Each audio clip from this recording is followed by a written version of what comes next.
Yeah, he's also got Black Ops. Hello, everybody. This is Brett from Hero Podcast Comics, and it is top of the hour. We were just talking about the cyberpunk dystopia we were living in. Yeah. I saw a funny meme. Yeah, it was on your Discord. Yeah, it was on my Discord. Yeah. There you go. Which you can join. Link in the description. Come on down. We got almost 100 people there now. Getting along really well.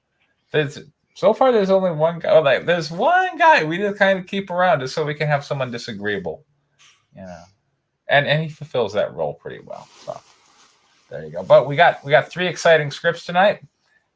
We've got me, we've got John, and then we've got one submitted by a former member.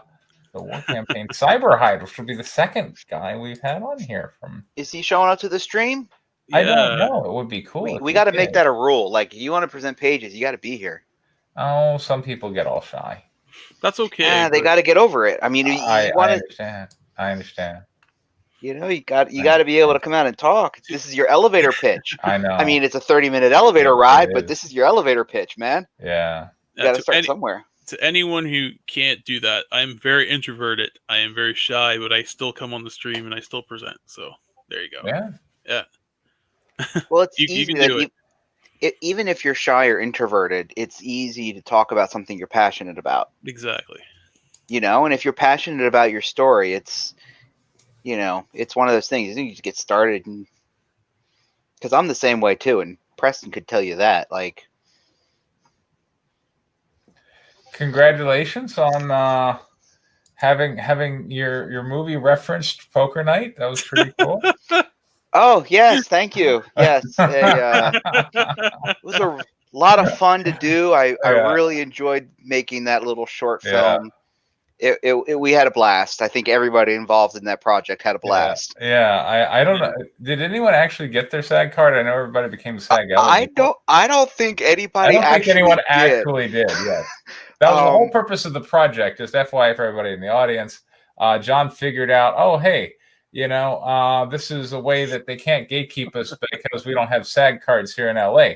We'll do this movie project that'll just be really a YouTube video, but then I release it under new media, whatever, and really it was under the new media license with SAG. And then everyone who acted in it can get a SAG card. Sneaky. Yeah. And I called up a bunch of actor friends that I knew, and I said, "Hey, I'm doing this thing. You all want in?" Yeah. And they're like, "Yeah." So they all showed up, and how'd that go for you?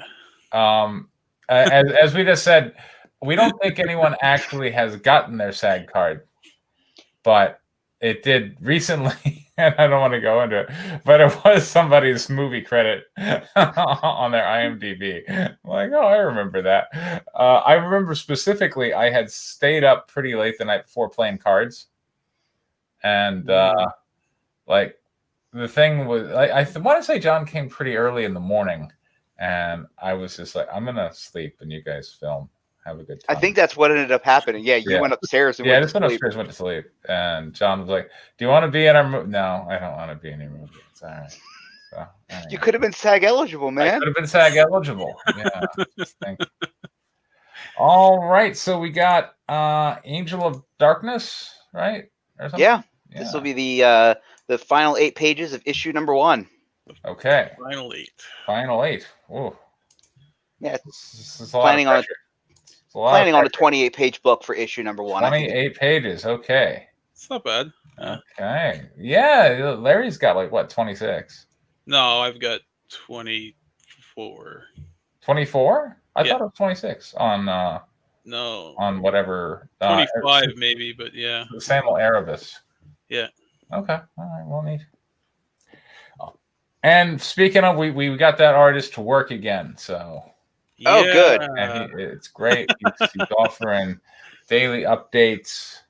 That was fantastic. He decided he did need the money after all. Yes. Apparently, yes. That certainly got him pumping anyway, but yeah. Yeah. And it's very telling.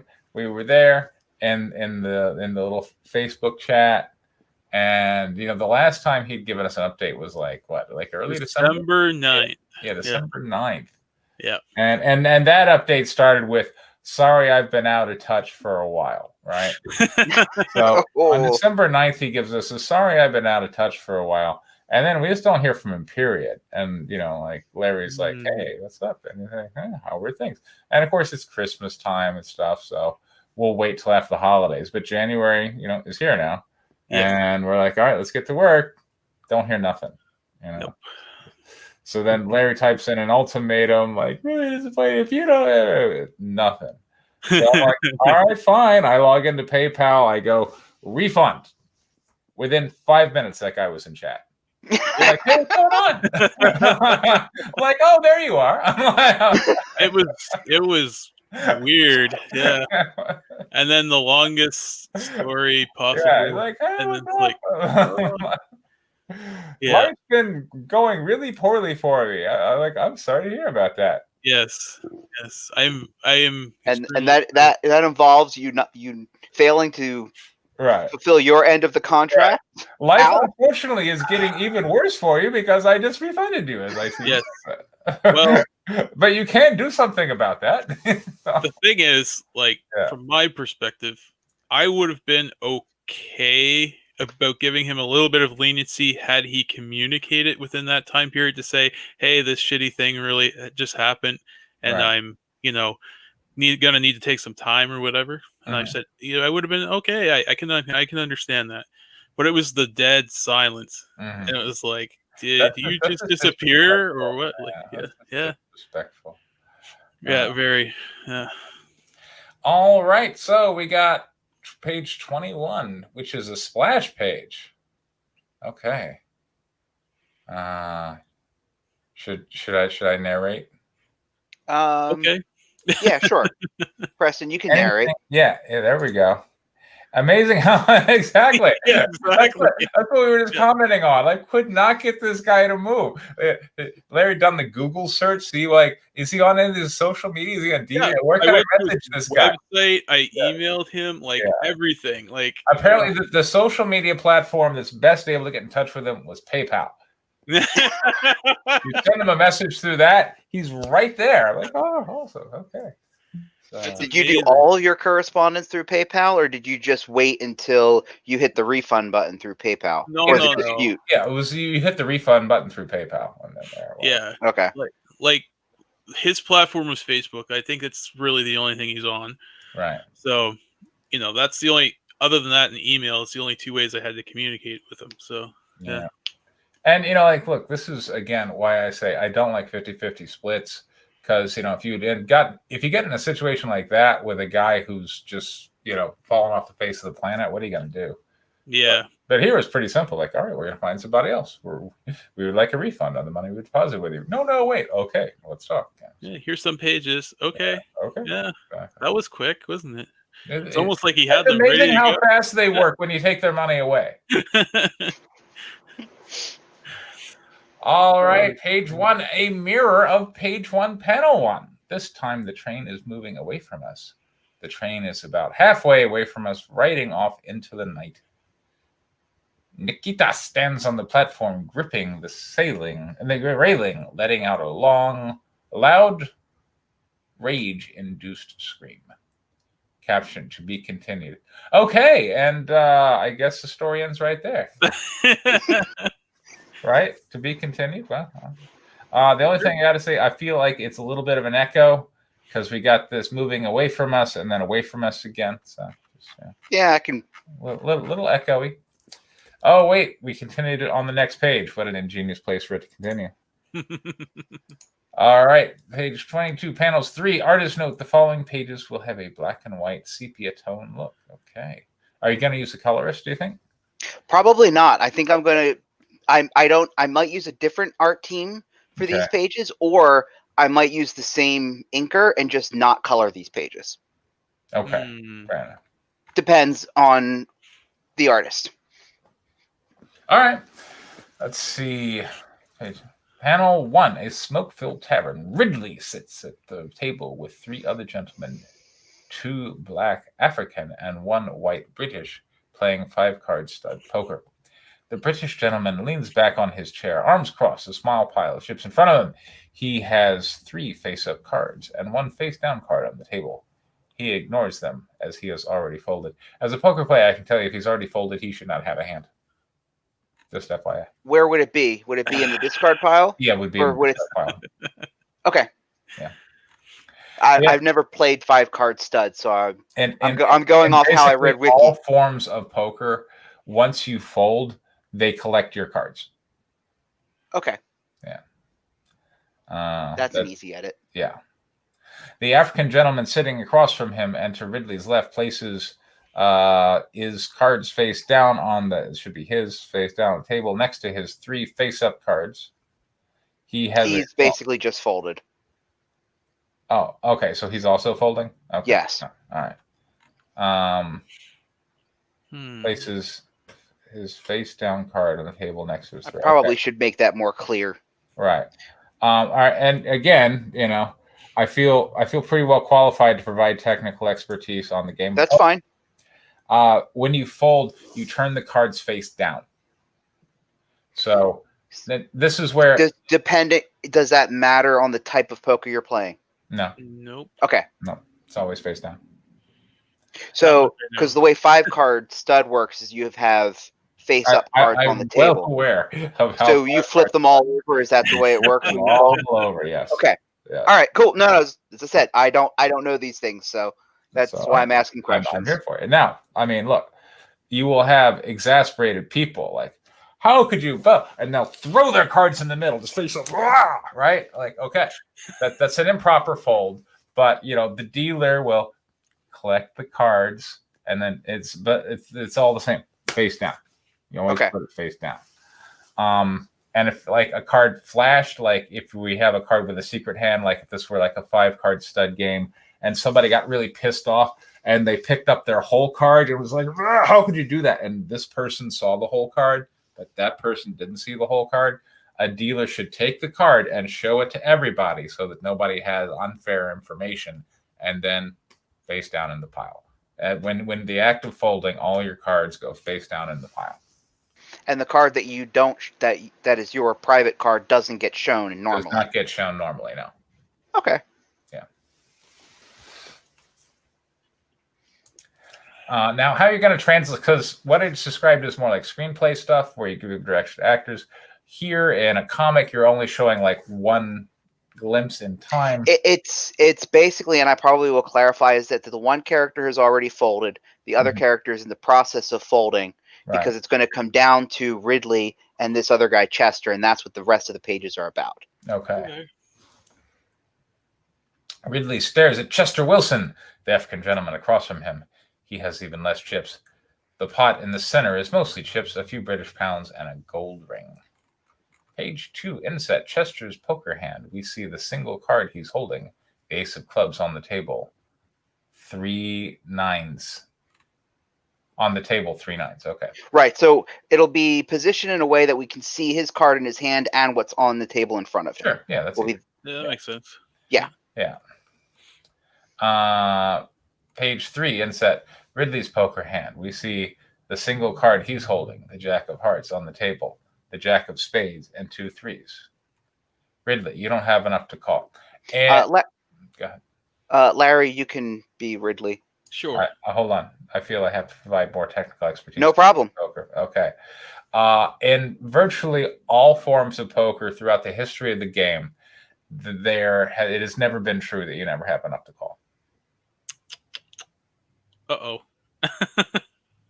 Go ahead. No, go on, finish. All right. Your liability in the game of poker is limited to the amount of money sitting in front of you. And you can not be held liable for anything more than that. You understand? But if you don't have enough to call, then aren't you forced to fold? No, you are absolutely not. No. Because if that were true, then the richest person would always win the game, right?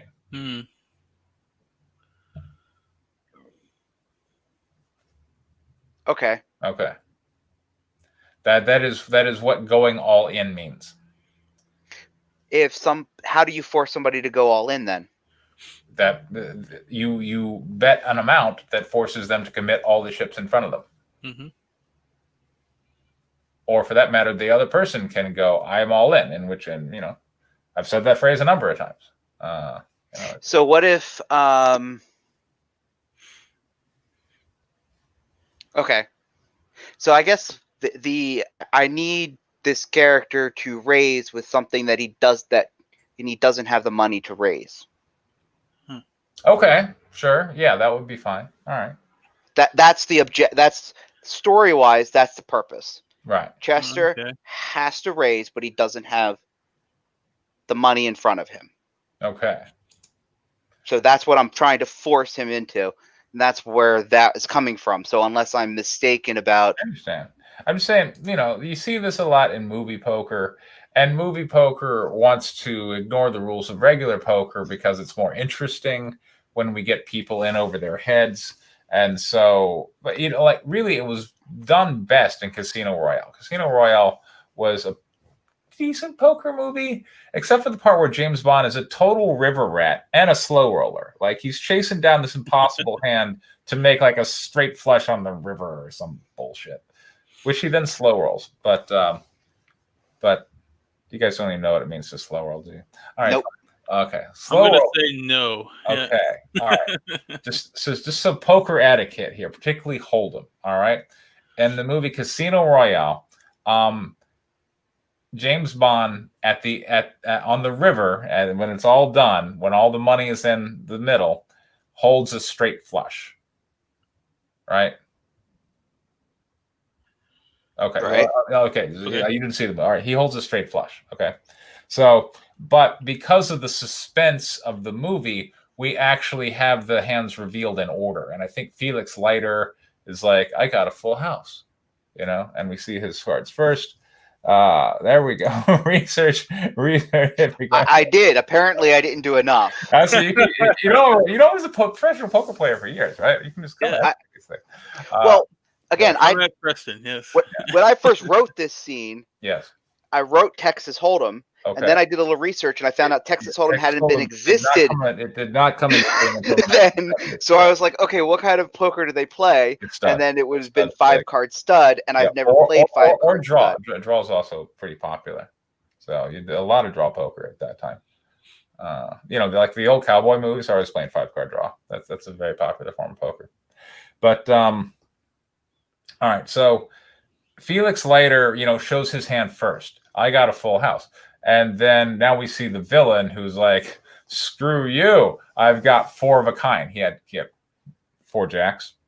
So they weren't going in order like they're supposed to, because you're supposed to go around, right?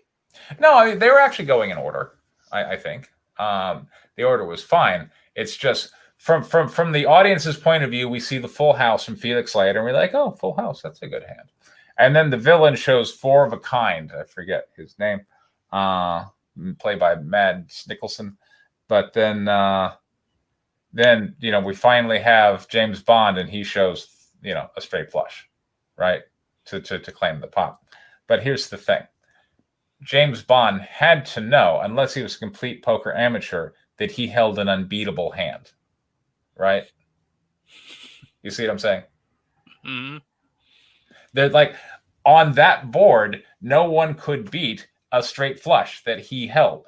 He had the straight flush. That's a board. Boom, straight flush. Therefore, I win. No 2 cards. You could have 2 jokers. The best you could do was tie, because the straight flush was the best possible holding. See what I'm saying? But he let everybody else waste their time. He let everybody waste their time showing their hand. That's what we call a slow roller. Okay. Like why did you do that? And people do it to antagonize you in poker. They'll be like, go ahead, oh my God. Well, 4 I think jacks. You know why he did it. 4 jacks. Oh my God. How could you do that? Oh my God. 4 jacks. You lose. Like people do it to fuck with you. They want you to experience the joy and to mentally like imagine all that money. Maybe you grab for the pot and rake it and go, hold on, you lose. That's being a slow roll. It's a dick move. So James Bond was being a dick. Yeah. Yeah. Well, that's pretty much that was the point. Yeah. Right, yeah. He is a kind of a dick, He is kind of a dick. Yeah. But what I was saying, like earlier, they had this situation pretty well, and they actually have the dealer correcting him. So earlier, he was playing against this villain, and like one of these little lower minion guys, and like James Bond's like shoving in some amount of money, and the guy's like all in for a certain amount, and he goes to reach into his pocket to pull out more money, and the dealer stops him. The dealer goes, "No, this is table stakes. You cannot do that." Right? Because that is the rule of poker. You cannot go into your pocket to get more money during the hand. But he goes, "Well, this is on the table," and he throws his valet ticket, and it's like, "I want to wager my car." And the dealer again corrects him and says, "Sir, you can't do that." And then James Bond says, "I'll allow it." Right? That's how you can kind of well craft a situation where if no one's objecting, if the player says, no, you know what, let him go for that more money, that's fine. But the rules of the game, you can't force them to do that. You can't go, "I'm going to bet more than you have on the table," and you have to put up your house or your kids or something. You don't do that. Just that. So the other character would have to want to raise. What situation are you trying to get? Are you trying to get like a side wager for like a house or some amount of money or some valuable thing? Ridley is going to win Nikita in poker. Okay, so again, one of these situations where, like, what often happens is just people bust out, and they want to keep playing, and then say like this happens for businesses or something. Like somebody runs a liquor store, and they're there, but they busted out, and they go like, "I have a liquor store. If I could just get back in the game." And that's where you often get these things liquidated. But you do hear a lot of stories about people losing ranches or whatever in poker games in the Old West. But that's not supposed to happen according to the rules of the game. But that's where you can get players who like, "No, it's fine. Let him go to his pocket for more money. I'm fine with that." But that's where the players are allowing the rules to not be enforced because they want something. Like they want there to be more money. Anyway, so Ridley's poker hand, we see the single card he's holding, a jack of hearts on the table, a jack of spades, and 2 3s. You don't have enough to call. Page 22, panel 4. Oh, and let me look here. All right, so how many panels we got? So we got 3 panels here on 22. We got a big tavern, and we got a couple of insets. I mean, this is almost another splash page. So you got one splash page going into another splash page. I've done that. I'm totally fine. This is voice of experience, though. I'm saying you could probably put in another couple of panels here. Get a little more story. If you want. On page 22? On 22, yeah. 23. Chester raises his hand, snapping his fingers, a smirk on his face. Snap. Musica, come here. Or are you doing all the voices, Preston? No. I'm not doing any of the voices. You read Ridley on the other page, and I said Larry was Ridley. Yeah. I'm sorry. All right, Ridley, go ahead, Larry. Sure. Make your line. All right. You don't have enough to call. Yeah. There. All right. Chester. Okay. Panel 2. A 13-year-old malnourished Nikita wearing a dirty dress stands beside the table, looking off the side. Chester is gripping her by the back of her neck. The British and African players who folded expressed disgust at how Chester is handling her, but Ridley remains poised. This feels like a screenplay. That's a lot of detail and nuance for a penciler to translate to one still frame. Mm-hmm. Okay. I'll look at cutting it down a little. All right, Chester. How about I throw her in for good measure? She's a bit young, isn't she? Easier to train when they're young, aren't you, sweetheart? I'm getting a pedo vibe all of a sudden. The African player grips Nikita in by the arms and holds her in the air. How much do you think she's worth? You're about 60 pounds. Panel 4. Ridley smirks at Chester. Chester smiles a toothy grin. I'll call your 60-pound raise. Or I call your 60-pound raise. Panel 1. And by the way, just one thing, and this is from poker players everywhere. The one thing that we find annoyed, it irks us. Okay. There's this movie lingo of "I'll see your thing," which means I'll call. It does. No one at the poker table says, "I'll see you," "I'll see your bet," but they say it all the time in movies. "I'll see your," and raise. No one ever does that. That is improper technically. You should either call or raise. You should not call and raise. So when they go, "I'll see your 25,000 and I'll raise you 50,000," it should just be, "I raise 50 grand." Simple, to the point. No one ever does it, but anyway. But in real life, that's how it's done. All right, the players are seated at the table. The British player is ready to deal the final 2 cards. Nikita stands beside Chester. Panel 2, the British player places a jack of diamonds face up in front of Chester. Chester smiles. Player 3, the British player places a 3 of hearts face up in front of Ridley. Ridley exhales. Panel 4, Chester places an ace on the table, smiling. 3 of a kind, aces high. I know how much you wanted that jack. Ridley flips the card around his fingertips, smirking. Yeah, but I'll settle for 3 of hearts for the 3 of hearts. Oh, sorry. Shit, I just read those lines. Never mind. I'm sorry, Chester. Go ahead. I was just gonna, you know what? I was gonna like, you know what, Preston? Go ahead. Just Go read ahead. along. I don't want to mess up your vibes. Chester, go ahead. No. 3 of a kind, aces high. Yeah. Okay. Yeah, I'll settle for the. Yeah, but I'll settle for 3 hearts. Yeah. Ridley stands out front of the tavern in the middle of Bulawayo. Nikita stands beside him. Let's go home. Elder Lady Ridley's bedroom, a large, posh bedroom decorated with fine Victorian art. An older woman, Lady Ridley, lays on the bed. She is frail and sickly, but smiles at Ridley and Nikita. Ridley and Nikita stand at the front of the bedroom. Good morning, Mama. I want to introduce you to Nikita. She will be staying with us for a while. I won this African child in a poker game. Yes. Isn't Come she here, lovely? child. Yeah. Come here, child. I won't hurt you. Lady Ridley touches Nikita's cheek. Welcome. You must be hungry. Let's get you something to eat, shall we? See, and the Preston not allowed to.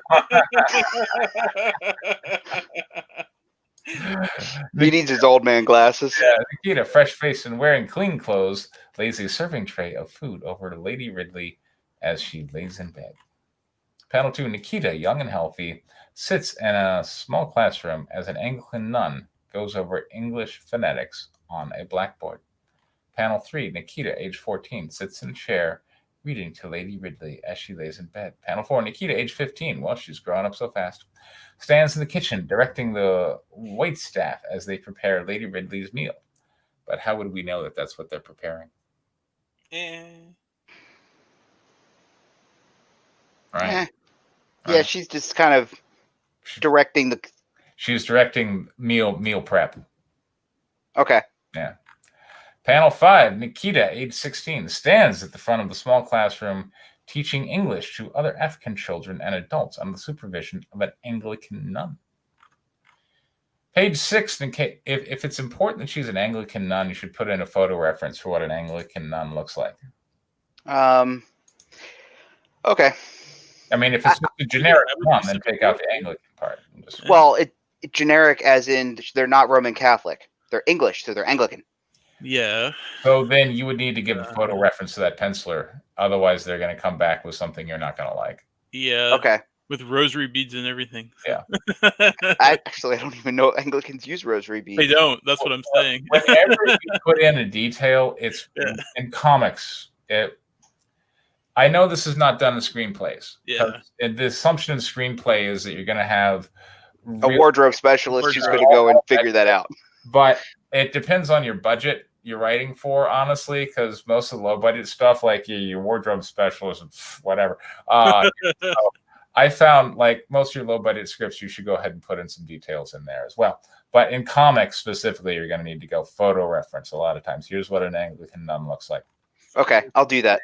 Okay. Yeah. Page 16, Nikita, age 17, holds a book in her hand, dramatically acting out a scene of the book. That is, again, going to be hard to draw. She stands beside Lady Ridley as she lays in bed, and window which shows heavy rain beating against it. 27, 3 panels. Ridley not much dialogue here. Panel 1, Ridley stands in the cemetery of the Anglican church over an open grave. A priest stands to his side. Mourners, including Nikita, dressed in black, surround him. Inset, close-up. Nikita takes Ridley's hand. Ridley and Nikita eyes meet. Do we know who died? Take a guess. 28 splash page. Tuxedo and Nikita dressed in a tradition. So the old woman just died she died off panel. We don't even get to see her die. It works. Dude, I mean, we just covered like 4 years on one page. Ridley is alive on panel 6. The next time we see her, she's dead. That's how it works, though. Africa is a harsh place, man. It is. Ridley, wearing a tuxedo and Nikita dressed in a traditional African bride's dress, exit the front of the Anglican church as citizens throw rice in the air. There we go. Photo reference. Yeah. Caption, the end. Okay. All right. So we have our hero liberating using the forces of poker for good, as he yeah. I think you should go ahead. Go ahead. I was going to say we could probably talk off stream about fixing some of the poker stuff and making it more. Oh, I already gave you all my notes on that, except at the end they may want to announce their hands, like 3 of a kind. Okay. Yeah. I think one of them say 3 of a kind, but you didn't announce the other hand. All right. All right. Not much dialogue, and you got a lot going on. I feel like my advice would be to chew up some of the real estate on those slash pages to put in a few more panels, because you go over a lot of time awfully quickly. You know what I'm saying? Like, yeah. Nikita goes from I won this young girl in a poker game to married in like 2 pages. And one of those is a slash page. You're moving very fast. I would encourage you to put in a few more panels to give us a little more story so that it seems like a more organic transition. I don't remember what happened immediately before this, but I want to say there was zombies. Yes. So on previous pages, there were zombies in Africa, and like our heroes had to make a getaway to the train. I remember like last time we read these pages, there were a lot of guns in the train, and everybody was like, all right, we're going to get to the train to get to the guns to get out of here because of the zombie apocalypse, right? Right. And Ridley sacrifices himself to save Nikita. Okay. Oh, all right. So this is like a flashback? Yes. Yeah. Okay. I feel like if this were a flashback, we should go ahead and have some narration. And as it is, like a lot of these panels are empty. We don't have any dialogue. So a voiceover narrator, which is what we should have anyway, if this is a flashback, I think could kind of help us guide through the thing of like, oh, wow. Because, you got a lot of time passing awfully quickly, and I think narrators help with that. Okay. So that's what I would say. What do you think, Larry? I think you should forgo the narration. Okay. Put a Japanese pop song over it and make it an anime. I'm just kidding. Well, when I originally wrote it or conceptualized it, I don't like narration. No, I think it works visually. On that timeline, it was so fast. No, honestly, I think it works visually, but that's just me. I like that kind of stuff. Yeah, the narration would be nice, I guess, if you really needed it, but I think you're just sort of showing their relationship building, and maybe it could use a few more pages, like Preston suggested. Yeah. I think next time, though, you should put them playing like Go Fish or something, so that we don't spend 30 minutes on poker. No, I'm just kidding. A high stakes Go Fish game. Yeah, exactly. Anyway, no, Go Fish, and I reeled in an African slave. There you go. Yeah. That would be kind of funny, but no, seriously though, I think it's a good little progression, and it kind of shows. I get what you're doing. You're trying to show like how their relationship is and give them a little bit of backstory without actually like having to go into it in detail, and it works, I think. But why? All right, here's the question: why do we need any of it? Right? We don't. we don't. But it's nice though. Nikita. Yeah. Nice. I'll give you nice. Yeah. Nikita is married to Ridley. We know that, right? Like, yes. Before that flashback, we know that, right? Yes. So we understand intuitively that Ridley is dead. I think, right? Yes, he's dead at this point. And we just inherently expect chivalrous expectations or whatnot, husbands to lay down their lives in defense of the wife's life and honor and all that good jazz. So, if we've got the zombie scenes in the train and the husband's like, you go, I'll stay and hold them off as long as I can. Oh, and then off-panel scream. And then we have Nikita going, he was such a good man.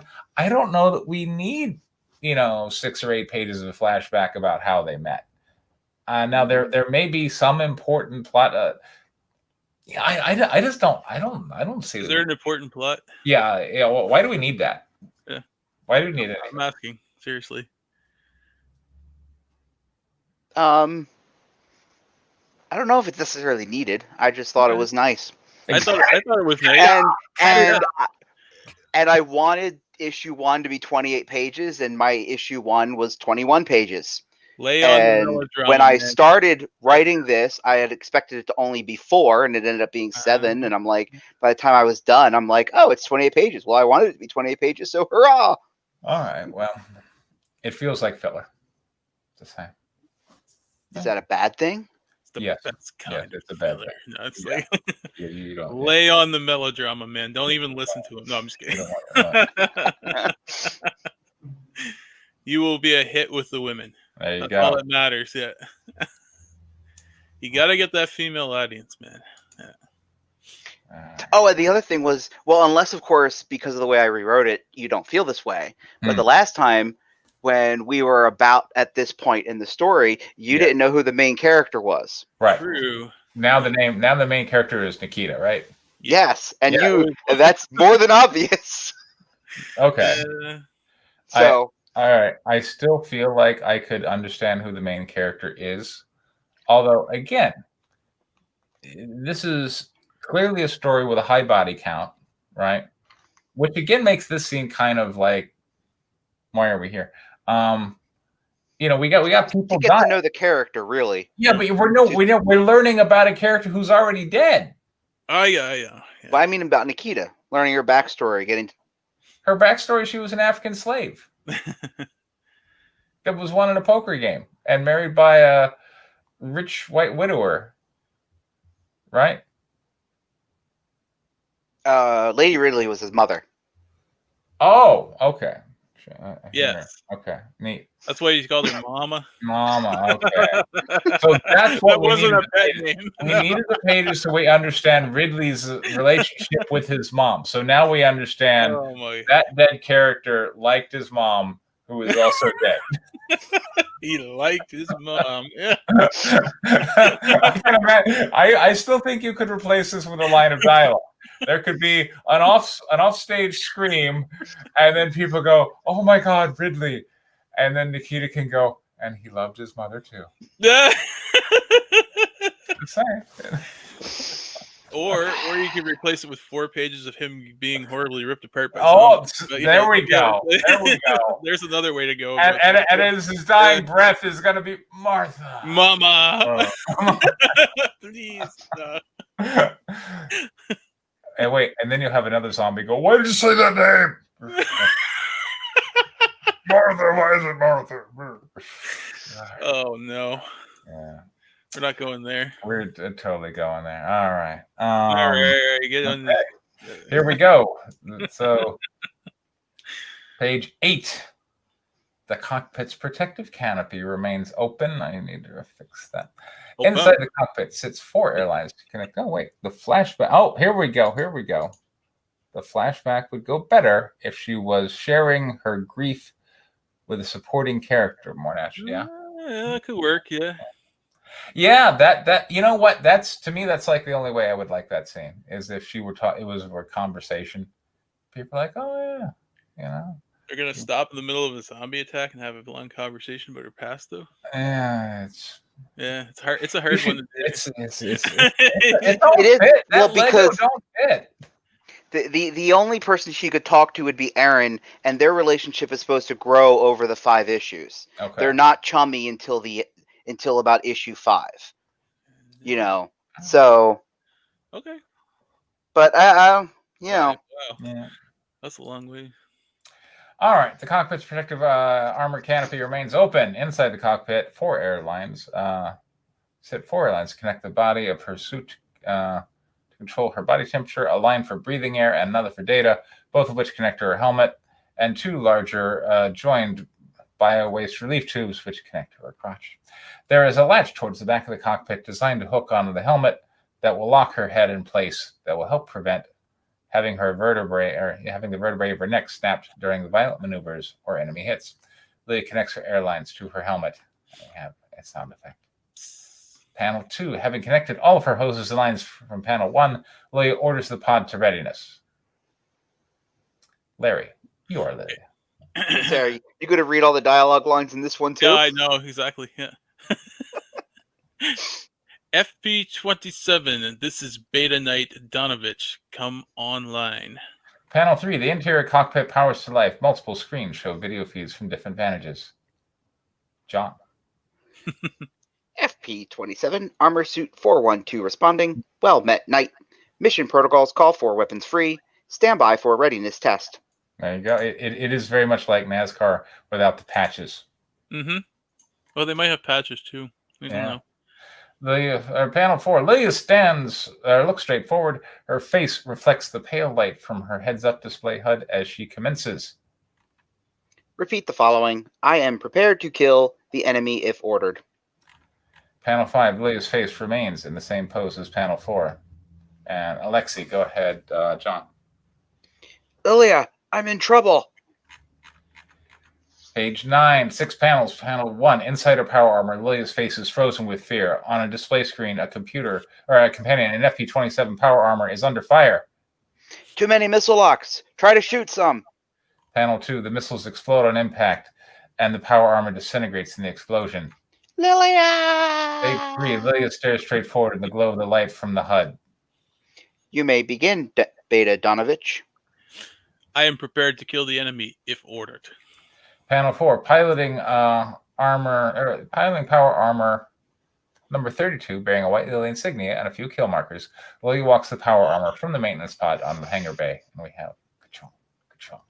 Panel 5, the warriors, all in power armor, gather around a large airlock, which opens like a paratrooper hatch, but is currently closed. With a photo raise, and then many voices shouting, "Rah, rah!" Inset in Panel 5, headshot.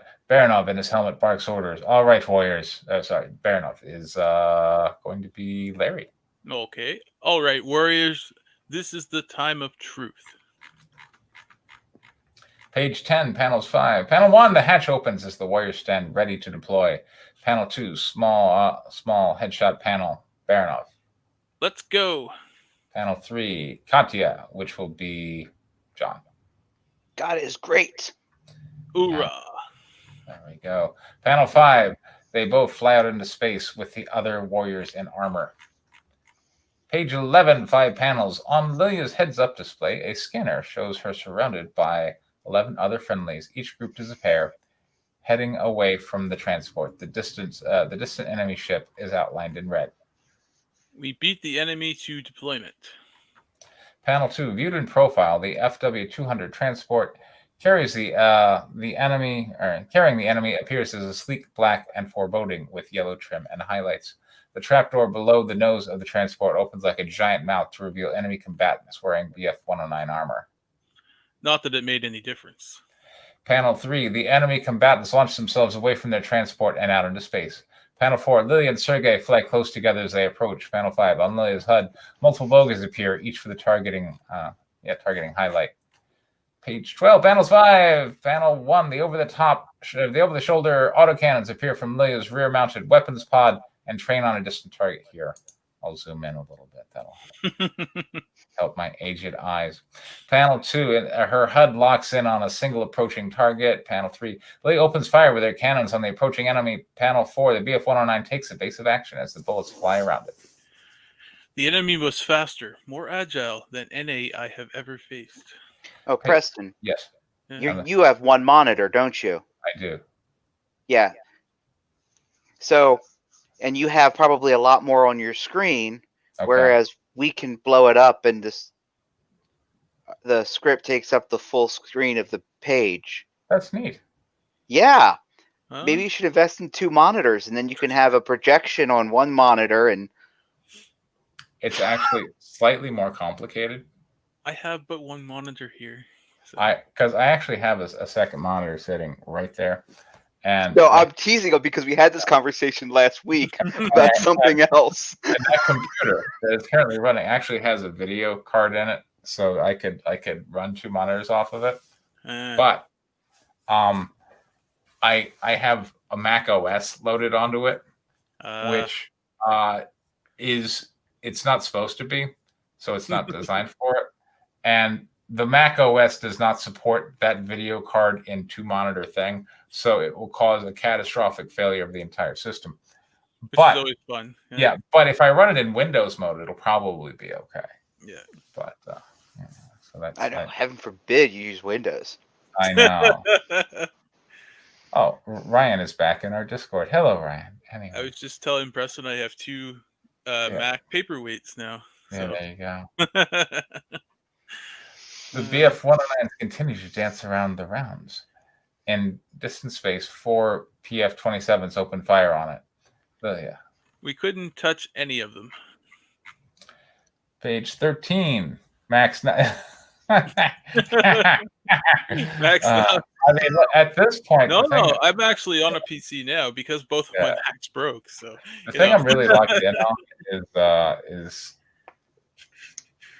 Final Cut. I really like Final Cut. Yeah, Final Cut is awesome. I wish I had it. But... I mean, and that's not to say it's the best editing software, but it's one I know. And like, I actually have the rights to Adobe Premiere because I'm part of the Adobe package. I use Photoshop and all the other ones. But I'm like, God, then I'd have to learn a new thing. And not that much different, though. Okay, that's what people tell me. So yeah, really, all the editing software basically works the same. So and honestly, as somebody who's used Premiere, because as a Windows person, Adobe Premiere is pretty much your only option. Yeah. Unless you're using the Adobe Bridges, or the Adobe Live Link or whatever they call it, right? That allows the programs to talk to each other. Yeah. Don't use Premiere because it's one of the worst editing softwares around for video editing. Out of most all of them, people that have used them rate Adobe Premiere as we'll just say it's unstable. Okay. Compared to the other ones. It crashes a lot. The people that use it because it's integrated into the Adobe. Adobe Premiere is really easy. I love it. There you go. I've used a few different. I don't do a lot of it. I don't do any video editing anymore. And I've used a lot of different ones. And like if you use a lot of After Effects, you can take your file, put it in After Effects, and then bring it into Premiere, and you don't have to pre-render it before bringing it into Premiere. Makes sense. Whereas if you're going to put it into Final Cut, you have to render it out of After Effects, then input it. Yeah. It doesn't actually read the file natively. So anyway, that's a whole other discussion for another time. It's just... Yeah. I don't know about these effects. I use iMovie. I'm cheap. There we go. So. 13, panel 5. 5 panels. 1, Lilia flies next to Sergey. Who wants to be Sergey? Whoever. Oh, come on. Captain Baranov, we opened fire and got nothing. Panel 2, Baranov's face shows determination. Requesting permission to fall back. Larry. Negative, Sergey. Panel 3, the reflection of the BF-109 draws closer on Baranov's visor. Baranov's reflection betrays his concern. We are the only defenders this operation has. Page 4, the BF-109 fires a single explosive frag missile towards Baranov. We can't just leave these people to... Page 5, the missile fragments into divergent shards of death racing towards Baranov. Oh wow. Yeah, I picked it. I like it. I mean, if you're gonna die, I don't think. Oh wow, is exactly going to be your. I love it. Just so you know, those were the last words of Steve Jobs. That was his last thing he said. Oh, well. Yeah, but he didn't have flying debris coming at him. No, he just had cancer. What's the difference? I think if you put the right expression on him, it'll work really well. Yeah. So that's just my opinion, but yeah. So 14. Panel 1. Darts of depleted uranium fly through Baranov's suit. Blood flies from one from one hit which penetrates his visor. Now see, that's the last word. There you go. Well, then the oh wow was fine, right? Page 2. Sergei, wide-eyed with fear, orders the retreat. Attention, all units. Captain is down. Fall back to the transport. Page 3. Conference room on Ceres. Cassius studies Leah carefully across the conference table. So your wingman, warrior first class Kalishnikov, ordered the retreat? That should be Kalishnikov. Oh, Kalishnikov. Yeah. He did. Others may have. We routed after the loss of Captain Baranov. Routed, yeah. Huh? Routed, isn't that routed? Oh, routed. Sorry. Yeah. Page 4. Which, if you ever saw the movie Braveheart, it's been a while, but the guy who plays Longshanks. Yeah, when he's describing forces, he actually rolls the R. He goes, "Our forces have been routed." I love it. Yeah, Leah flies away from the enemy with Sergei by her side. And then the end. Followed quickly. Is that right? Yeah, and then the end followed. Okay. Yes, we did. Others may have. We routed after the loss of Baranov, and then the end followed quickly. Okay, gotcha. It's a holdover from White Lily, where Lily doesn't use necessarily correct subject-verb agreement, but she does it in this kind of Russian clip style of Moose and Squirrel, which was a big hit with War Campaign. I loved it. Page 5. Oh, well, if they loved it, then. We gotta, sure. All I can say is Cheech gave me a good review. Like, my year was sad after that Cheech was like, the ultimate goal. White Lily 5. There you go. My 2021 is complete. Isn't he like the guy that they never let speak? But yeah, that's him. Yeah. Which they should let him speak more. You tell him how good White Lily is. He said a lot on the Discord. So yeah. Pieces of armor and technology mixed with freezing drops of steaming blood as Lilia turns in shock as Sergei, riddled with bullets, with bullet rounds not too far from her. I don't know who sent the attackers, but they were the best I've ever seen. Panel 2, cockpit view reaction series. Lilia's face reacts in horror at the death of her companion. Bon samoy, Sergei. Bože moj. Okay. Yeah. Which means my God in Russian. I just don't know how to pronounce it. Panel 3, she momentarily breaks down and begins to cry. Panel 4, she glances up at her resolve. Of a humorous scene.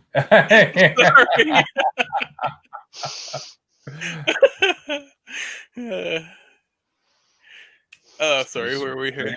Glances. Okay. After the loss of my combat partner, I signaled our surrender. Panel 5. Lilia's battlesuit takes a hold of the shattered remains of Sergei's and prepares to tow her dead companion back to the ship. FP-27 requests permission to signal surrender on an open channel.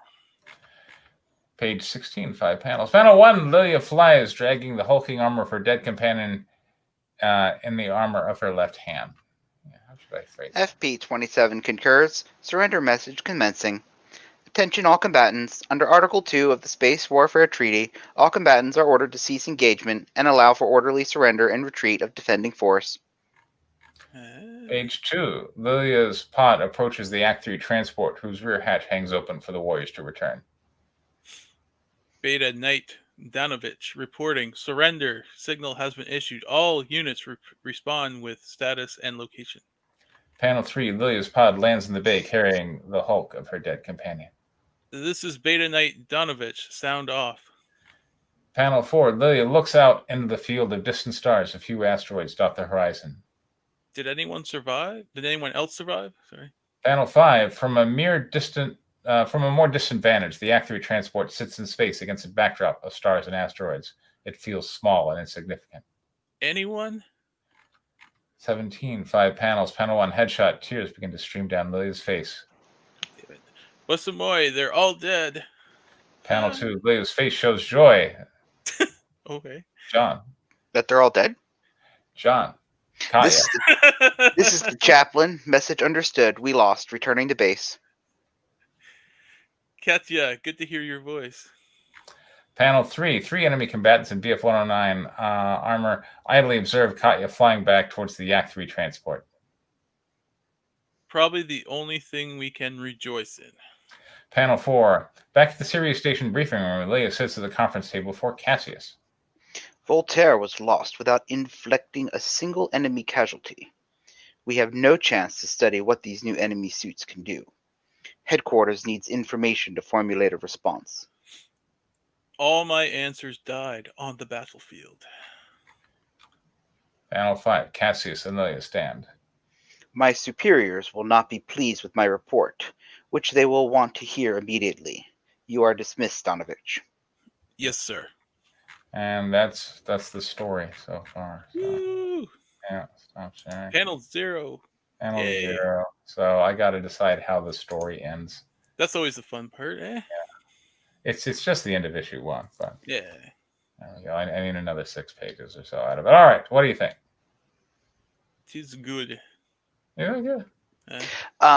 Yeah, it was. Yeah, it's good. Yeah, well written, very visual.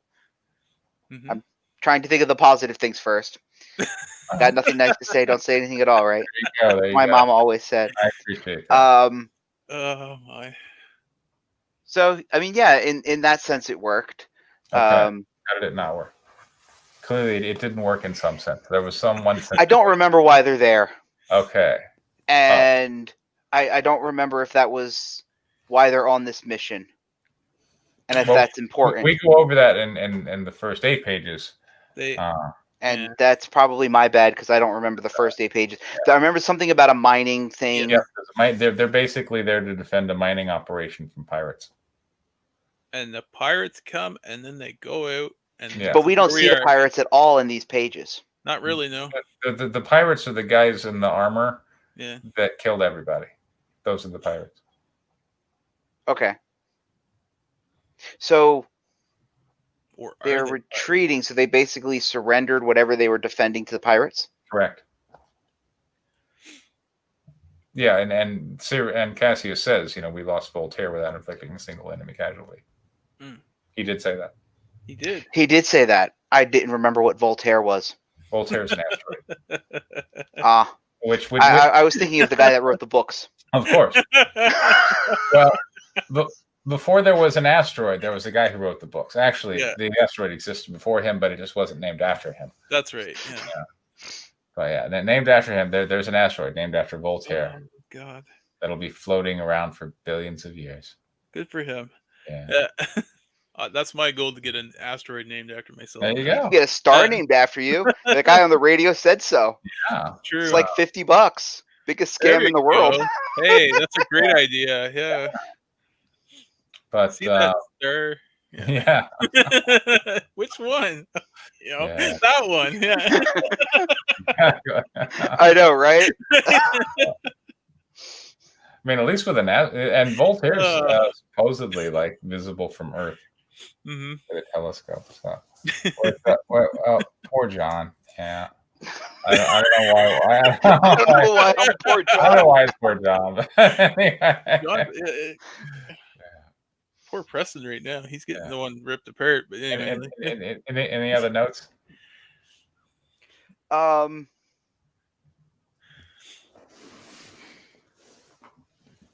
Larry, what did you think? Well, you're definitely capturing the essence of the realistic mech suit space robot sort of genre. So I'm getting that.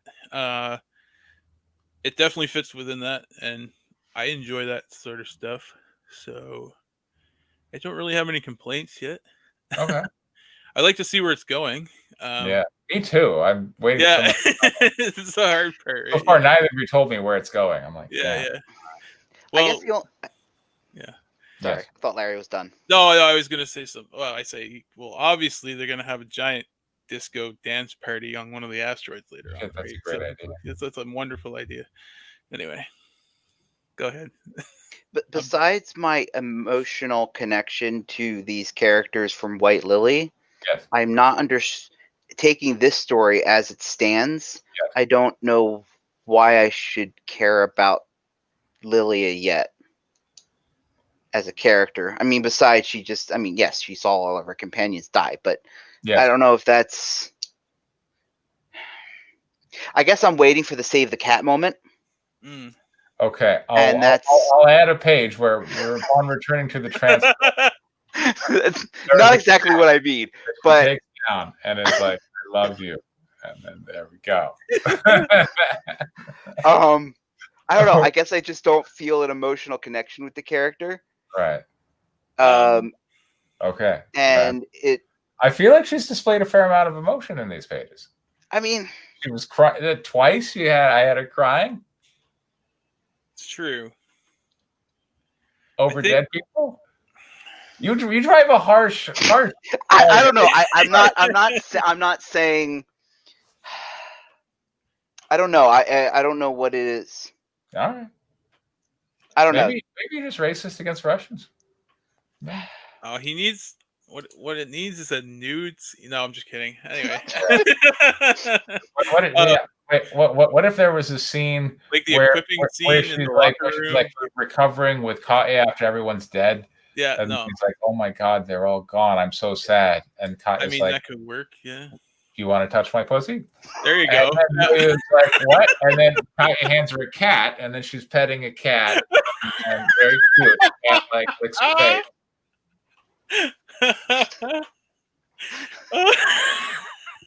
There you go. Yeah. No, I think I think this genre. Yeah. Okay. I honestly think this genre leads itself to sort of present its characters kind of robotic at the beginning, and then the emotions sort of come out as the story progresses. That's been my experience with every realistic space combat story that I've ever read. So they always sort of start out with this very procedural, robotic, scientific sort of vibe, and then spread out into the melodrama later on. So you need to make connections, though, but you're killing everybody off in the beginning, so it's more showing the tragedy. The White Lily fans are out in force. They scream, "What?" Yeah, there you go. Yeah. So it's more like this is the opening tragedy scene. Mm-hmm. Then we get to learn the characters afterwards. What's up, Molby? There he is. Surprised he's not here tonight. Well, I don't know. I thought he was going to come in. I thought so. He wanted to know the story. Yeah. So you know what? Maybe what the story needs is like they go off. She hangs out with Katya. We meet some of the other characters. There's some bonding human moments, like they're spending night like a cafe or something. But we get, kind of digging the life of the future. And then at the end, it's like, the bad guys just moved again. And we're being called back into service, and issue 1 ends. I don't know. Maybe it's like that. I don't know. I kind of like the way this is. Work got heavy. I hear you. Work is heavy. Yeah. Yeah. Why don't you open issue 2 like that with a flashback? Issue 2 like what? With the all the friends together sort of thing. Okay, but what am I going to do with the end of issue 1? I don't know. That's the problem. I don't know. Give us a conflict. Give us a cliffhanger. We'll fight more stuff. Yeah, give them like a friggin' battleship with like a Yamato cannon under. Yeah, there you go. Like motion gun and shit. You need a weapon of mass destruction. Every good space anime needs. They do. Yeah. So many things were solved with the wave motion gun, particularly in the first season. Yeah. If you watched any of that show that I mentioned, which show? No, I didn't. Knights. Okay, because they have a weapon of mass destruction. It's a mass. What do they call it? What's it called again? Knights of Sidonia. Okay. It's they like fire a big chunk of their ship essentially at like supersonic speed, and that's what they use for their mass weapon. So it's basically just like a mass-driven weapon. It's not like rocket propelled or anything like that. It's a really interesting take on it. So they're using the perpetual motion of space to like blast things into smithereens. I like it. Okay. All right, so here we go. We got this partial script looks like. Or wait, hold on. I would say get to the drama of the crew and just okay. Well, I mean, the drama. That drama. I feel like there was some dramatic moments there. Whoa, people. Yeah, don't worry about it. I think I fixed it. Yeah, fixed it. Okay, so this looks like a bunch of stuff. It does look like. All right, so this is. Hello and. So yes, this is cyber. Anyway, he's come in to the Discord. This is another former guy from War Campaign who was like, man, I remember I used to be going at you all the time. I'm like, yeah, here we are. Yeah. Okay, so we're gonna skip all that. No, I'm just kidding. All right, hello and thank you for reading this incomplete script. It is a sample to illustrate my scripting technique for the purposes of critique. Okay. Apocryphy, pronounced apocryphion. Yeah. Okay. Yeah. Although I've never seen the ON at the end of it, but sure, whatever. Yeah. Frustrated by world gone. All right. So first off, I want to say before I even finish reading, this is what am I going to say? You want to split it up? Yeah. A big block of text. Yeah. I don't like a big block of text. I'm taking notes. I've started doing that now. Okay. So, yeah.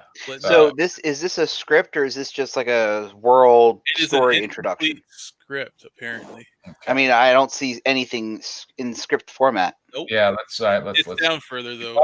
Okay, yeah. So this is his intro. Sure. Kind of, yeah. This is his. So I see Merlin. He's got a blade.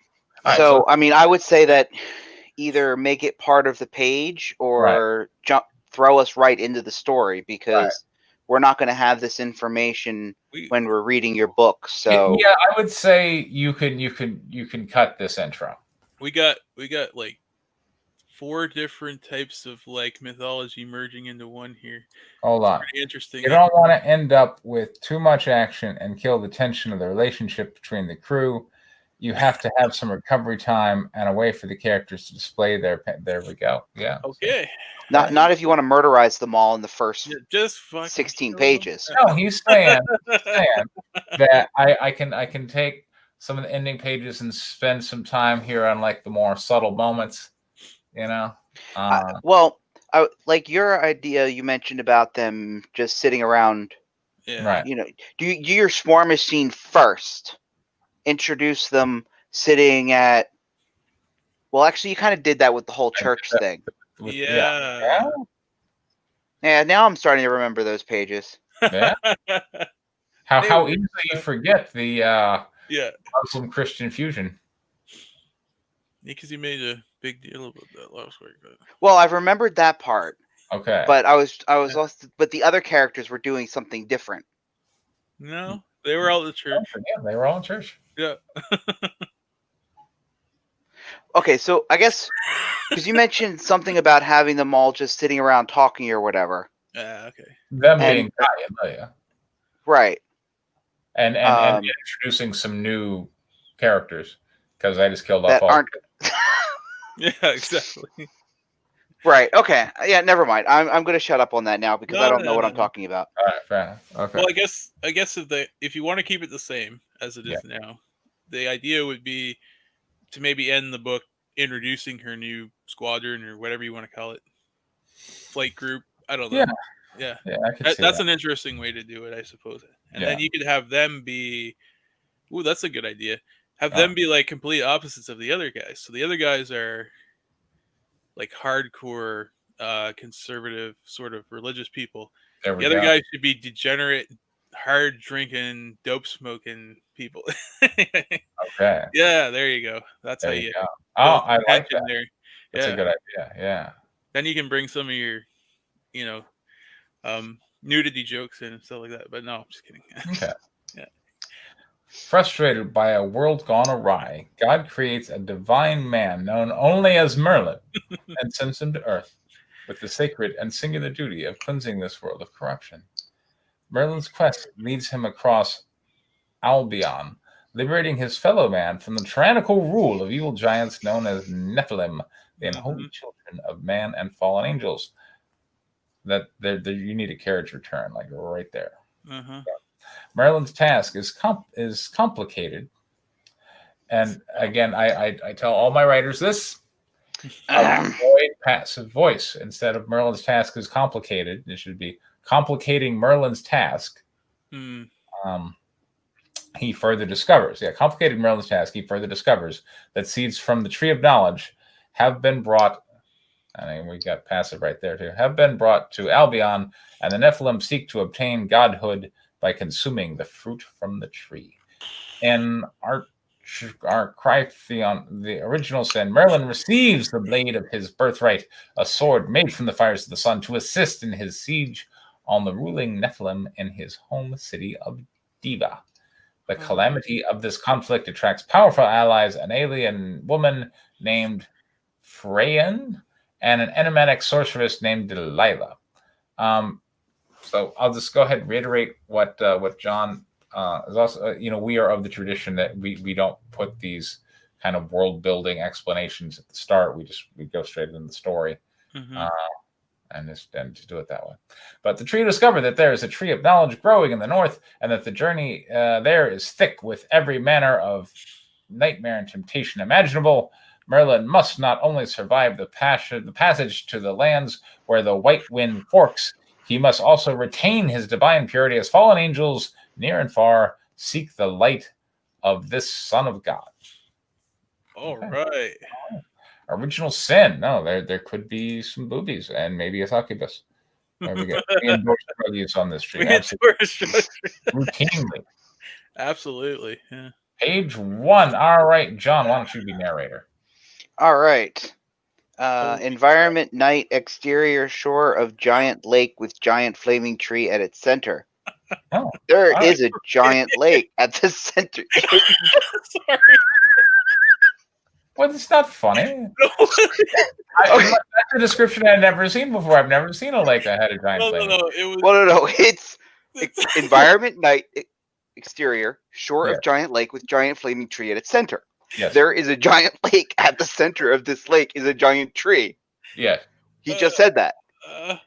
So, again, and it's all passive. That's probably why Preston doesn't want to read it. At the center of this lake is a giant tree with roots that are like tentacles reaching into the water. The tree is so tall that it is rising into the clouds. The tree is on fire. So, hold on. So, yes, I'm going to go overdosing me on passive voice, which is never good, and this big block of text. Look at this monster. Son of a bitch. Yeah. This tree is on fire. Wait. So what? If it's okay, never mind. What? I don't know. I just don't think he really needed to repeat the same thing. Yeah, all right. So you can also... That was my whole point. Yeah.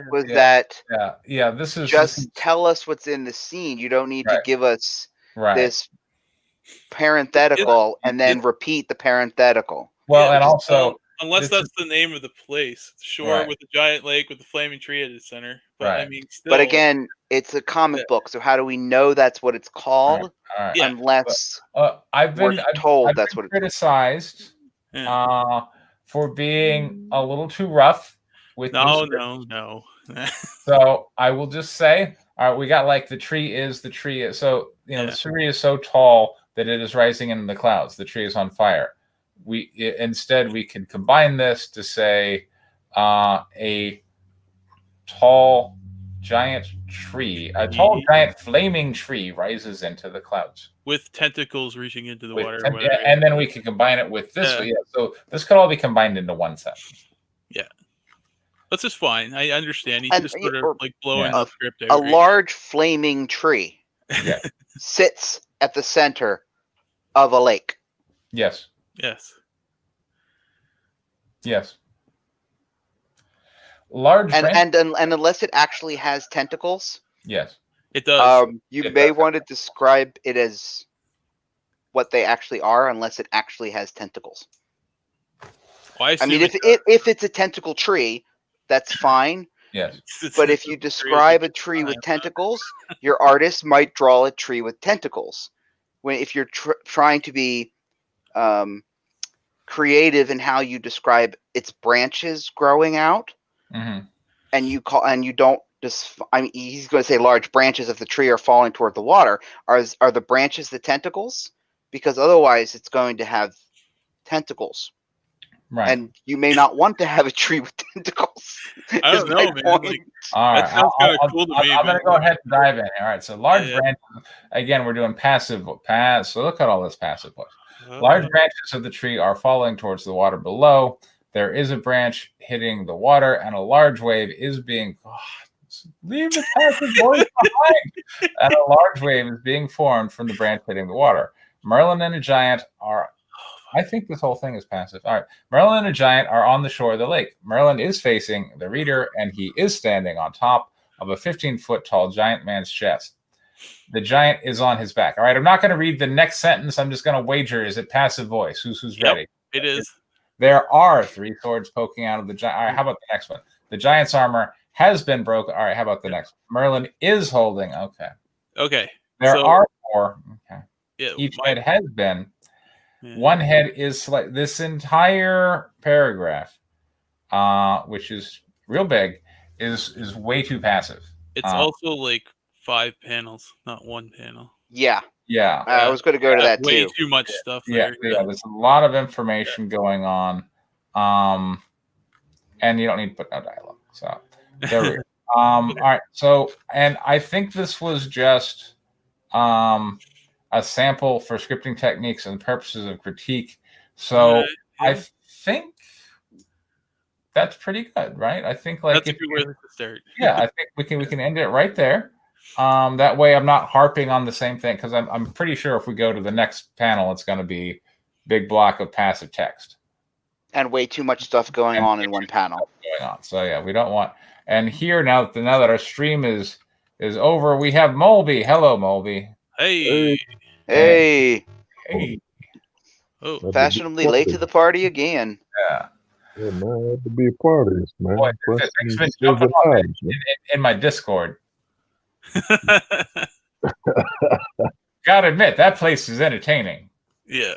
Man, it's become the Spurgathon or the Iceberg Games. Well, look, again, if you, I got Spurg categories. If you don't like Spurg, and you can just mute the Spurg categories and you just be talking about movies or writing. Right, yeah. You know. Yes, like me, I mute the Spurg categories. Spurg categories. You don't see any of that shit. Nope. John, you gotta stop fighting it, man. Yeah. No, thank you. I've got enough going on in my life. I don't need Spurg. Yeah. So, just back to Buddy's script there. I can't remember his name right offhand. Yeah, if he just cleans it up a bit, I think it'll be all right. Yeah. But I really wish you'd come on the all right, so yeah, let me go. The mythology seems fine. You know, it seems pretty cool. You know, certainly some nice world building. Yeah, definitely. I like that. Yeah, the ideas were there. And that's good. But I know what he could do if he wants to include some of that world building in the opening. He could have, you know, that big block of text where all this crazy stuff's going on. Right. And have it as narration sort of over, even though it's not really explaining what's going on in the panels. It can kind of be him talking about the world as he's doing something. Right. That way it's just, you know, there's no dialogue. So we get these weird visuals or whatever. And if he's I remember, sort of explaining how the world works. Yeah, sorry. No, I mean, if I remember correctly, I think Moon had something similar, like when he presented his story pages too. He did, yeah. And it's one of those things like some of this is interesting and it might be good for the back page. You know, somebody that picks up your book and they want to get a feel for what they're going to get. And you flip over to the back page and this is what you print on the back page. Otherwise, you can do something with a couple simple panels and some voiceover narration if you need to set those things up ahead of time. Mm-hmm. You do a panel. Maybe you do a nice panel that shows the tree and you have some caption dialogue as a voiceover type of thing. Or something like that. It doesn't even have to be super large or detailed panels. But you know, just design some nice artwork as a backdrop and put it in kind of a in kind of a narration type thing. And I think you could do that if you absolutely feel like the story has to have those things. Sure. Me personally, and of course this is more of a screenwriting thing, is you just throw them in the deep end in the action and you know, you let them figure it out. And me personally, I think that's more engaging because it gets you people want to, because then you're questioning when you start reading it, what's going on, you know, why is this happening? And then we learn as we go. That can work for and against you. There are times when, you know, things can be too crazy and it takes too long. But if you want to think, like Terminator is a perfect example. You know, all of a sudden you've got two people dropping out of the sky. We don't know where they came from. Now they're one of them's being chased by police. The other one is, you know, killing some punks on the street. And we have no idea what's going on, you know, until Kyle Reese finally explains it to Sarah Connor. Up until then, it's just all madness. But we're hooked because, you know, we find it interesting and we get to know these characters and, you know, we care about them, that sort of a thing. There was a bit of narration at the beginning, though. So they kind of explained it. So we just don't know who the bad guy is at the start. So. Right. It had that little bit. Yes, it did have a little bit of that. That thing in the beginning. Yeah. So you can kind of do a little bit of it. Honestly, I think the movie still would have worked without it. Yeah. It would have. Yeah. But so I guess that's just kind of would be. My suggestion is just, you know, kind of throw into the deep end and let people kind of figure it out. We'll figure out that it's a fantasy world almost from the very beginning. And then we know that it's fantasy. We'll adapt to what those fantasy. Yeah. I like that. I like that. So I think you can work it in if you feel that it's needed to set things up and explain things. Otherwise, just go right into the story and introduce your characters in the world and let us kind of learn with it. You know, you don't want to throw everything at your reader right away. Mm-hmm. When you throw them into the action, you don't want to be like do a big exposition dump on them. That's where you want to try to avoid that, where you want to kind of trickle it in. And then, you know, by around page 10, 12, they should have a fairly good grasp of what the universe is going to be like. Yeah, right. I totally did a big expedition dump.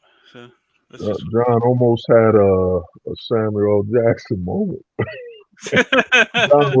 You almost were about to say, I'm sick of this burning fire in a huge lake. I'm sick of this motherfucking tree in the middle of this motherfucking lake with tentacles. The only thing it needed was the Asian girl. Yeah. Asian girl to walk by. Oh no, the tentacle tree! Ah! No. That's why I said, like, I don't know if. I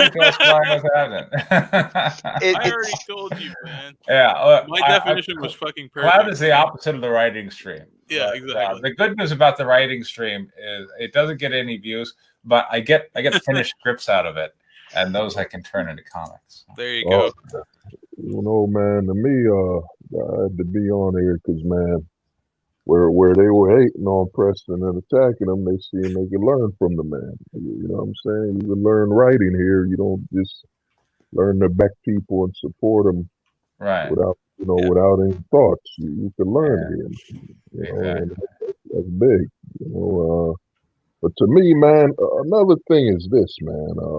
When it comes to writing, I think one of the big issues we have as writers and creators sometimes is you think the people reading the book are stupid, man, or the comic. They already know fantasy. You don't even need to go too deep. Once somebody sees an elf, they're like, "All right, man, I've seen Lord of the Rings. I've Right. seen this. I've seen that." They already have a point of reference. We don't. The only detail you really need is if it's important to move in the script forward. Yeah. Because I think that's one of the big mistakes we make as writers. We gotta explain that they're in Eldoron and Right. they need Wolfbane. They know. You saw how I did it in like Guinevere 4, which, by the way, is currently available on Indiegogo. Like she's at the party and she does the life spell and she sees, oh wow, that guy's a lycanthrope, and now oh yeah, there are lycanthropes in this world. I don't really have to explain a lot. You already know what a werewolf is, or a werebear in this case. You're like, oh yeah, okay. Yeah, I know werewolves. I've never heard of. What is this werebear? Exactly. Is that when somebody's bitten after eating too much honey? Yeah. There's actually depending on the fantasy, there's actually a variety of lycanthrope type animals. There's werebears, werefoxes, and various types of werecats as well. Oh yeah, I mean, there's been a lot of world building around the werewolf, but I don't really need to get into that. I'm just like, no, you don't. Absolutely. Yeah. We'll attach what we know about fantasy right onto it, and then the only thing that you as the reader, and this also goes back to the guy that presented the script, is where the differences lie. Mm-hmm. So once we see an elf or we see, a dwarf, we will immediately apply Lord of the Rings to it. Yeah. Then, as we get into the story, then you can show us, well, this is how it's a little bit different. Right. And that makes it more unique. You're not just doing a Lord of the Rings carbon copy. You can actually kind of create your own lore. But our first initial reaction will be, we will apply what we have already known to that. Right.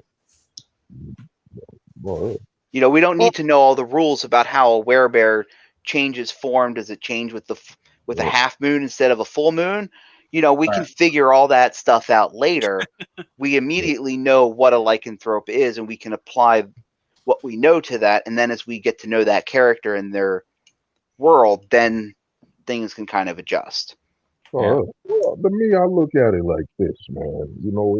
It frees you more as a writer when you're writing from let's say Larry's writing a medieval setting. We already know the medieval world, so you could write freely. You write the whole story, then you go back and you could add some more refined detail. The only time I think you need to explain something is something like Twilight, where the vampires were had glitter on their skin or something like that. That's when you, and they're in the sunlight. That's when somebody watching is like, this ain't the same vampire stuff. Right. I gotta, we don't need the whole, because I think that's a big what they call that word. Okay, sorry. You have like something tied to your leg, man. Get the way you say it, but that's something that holds back a lot of writers, man. You don't need to go deep into detail, man. You're in Middle Earth, okay, boom, just start writing, man. You don't need to, this planet was created by Elzeron and the 5 demon kings, and you can go into that later, man. Right. Yeah. And again, and I think it's the fear of this that causes writers to do the intro blurb where you gotta, here's my world and the whole thing. You don't need that.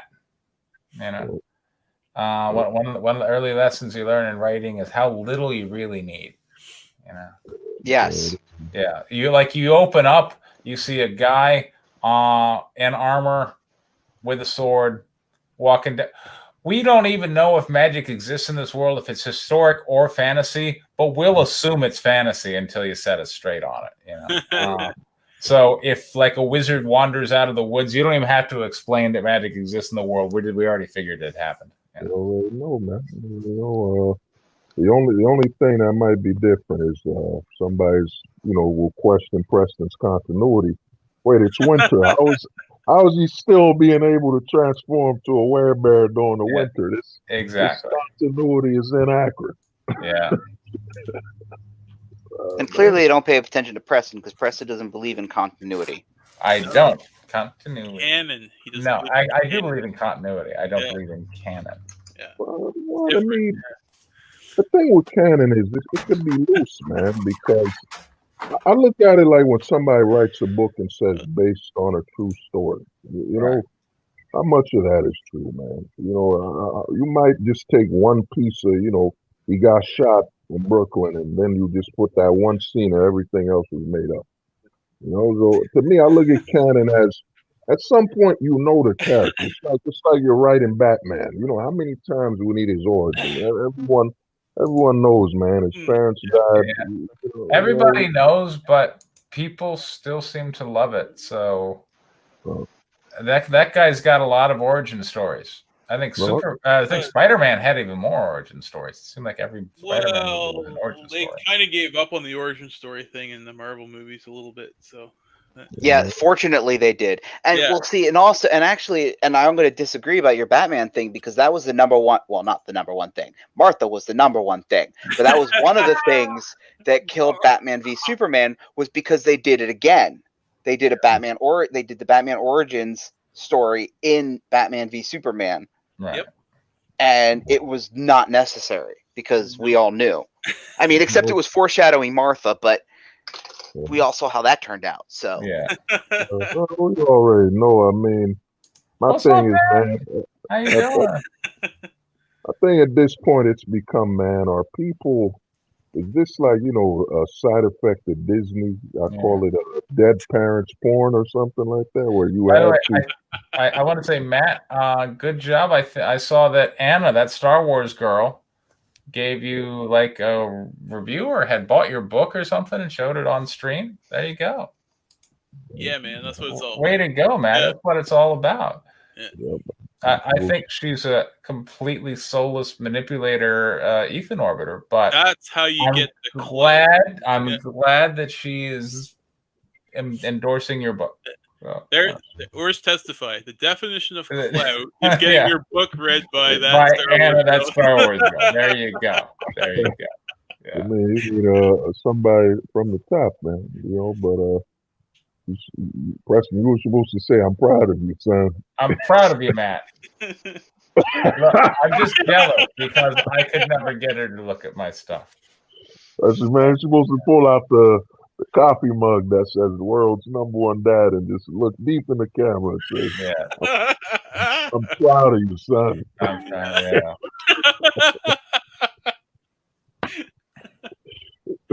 Oh, my.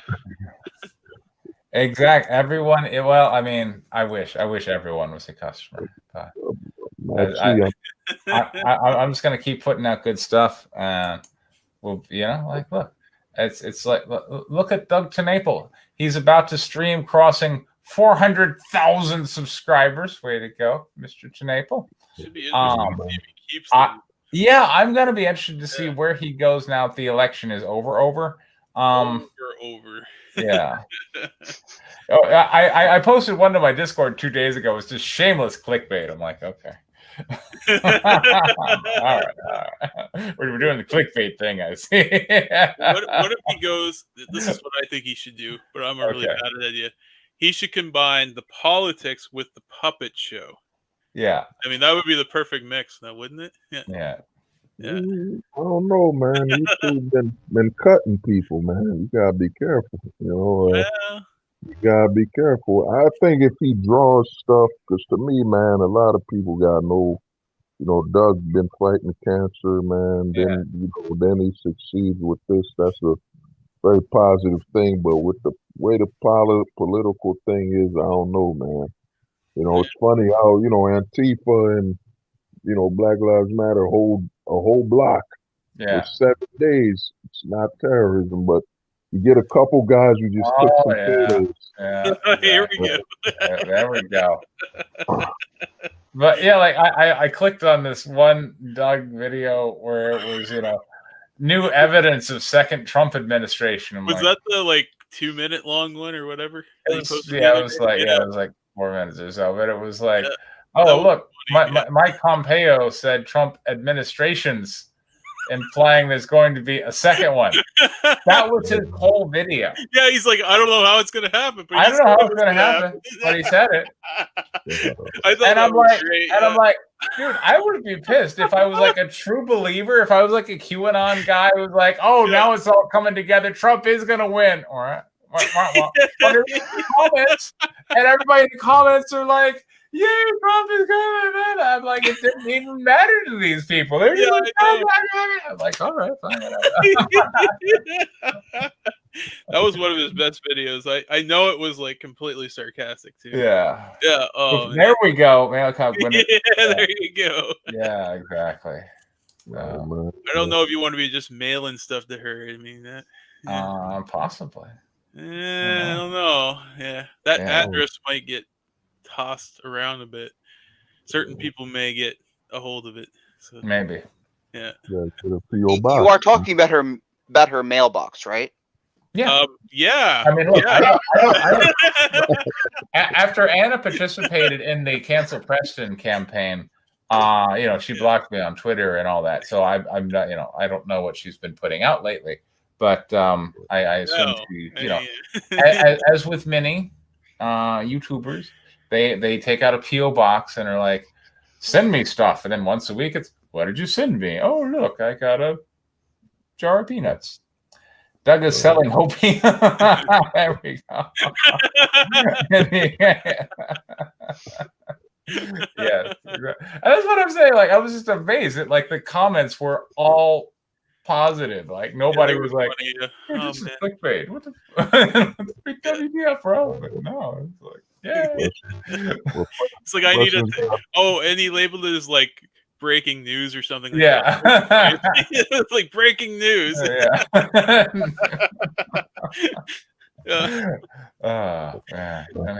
was funny. Yeah. You gotta send her one of those fat heads. That sticker you could stick on your car or on the wall of yourself. And say, I forgive you 2021. Why don't we just ask the guy who did it? Matt, how do I get Anna to promote my book? Despite the fact she blocked me on Twitter. Tell me you're proud of me, Preston. Okay. So, Preston, you're a YouTuber. Do you have a P.O. box that you shill to have people mail you stuff? I just have mail to my house. Yeah.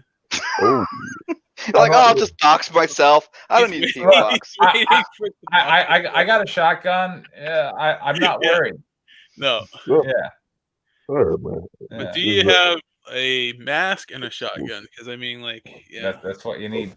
Yeah. Well, man, are you gonna go on stream brandishing your weapon? And no, I'm not pulling a crypto. Say, come on, man, come to my house. Yeah. Somebody's gonna say, man, Preston shot my mailbox with a shotgun. Like yourself. Yeah.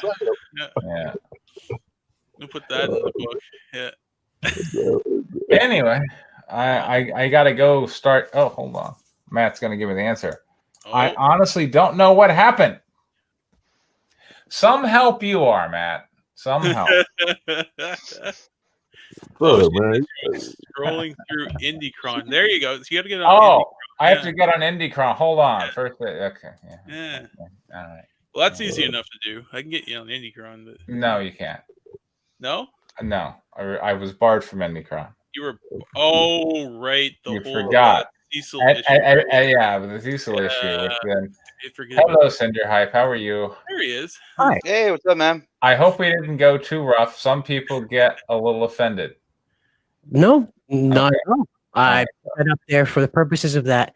The forward at the beginning is meant to be like the summary on the back of the book. Right. I figured it looked like. That's all. Okay. I didn't know there was rules. I scrolled up quite a ways, and I was like, man, I'm not finding what I need to, so I just dropped it here. My apologies. Oh yeah, we don't really give format rules. It's just kind of it's just kind of it's just one of those things you learn.